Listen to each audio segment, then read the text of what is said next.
Saudara, penginapan Z House milik Evi Indri Putri yang berada di Jalan Diponegoro nomor 5, Gampung Kota Atas, Kecamatan Sukakarya, Kota Sabang, habis terbakar pada Rabu 29 Juni 2022 dini hari sekitar pukul 3 waktu Indonesia Barat. Selain penginapan, satu unit rumah yang dijadikan tempat usaha dosmir yang dikelola Muklis juga hangus terbakar, namun tak ada korban jiwa manusia dalam peristiwa itu.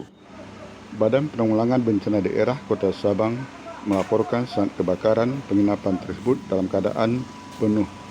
Beruntung tidak sampai menimbulkan korban jiwa manusia. Saat kejadian penginapan itu sedang penuh tamu yang menginap. Sebanyak 2 unit damkar beserta 2 mobil suplai BPBD dikerahkan ke lokasi kejadian, turut dibantu 1 unit damkar dari TNI Angkatan Laut, damkar TNI Angkatan Udara, serta damkar dari Bandara Maimun Saleh.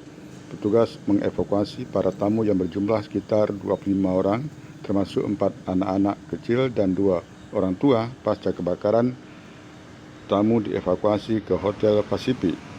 Sementara kondisi kerusakan hampir 90% menyangkut dengan penyebabnya masih dalam penyelidikan pihak berwajib. Kemudian kerugian diperkirakan mencapai 1 miliar rupiah.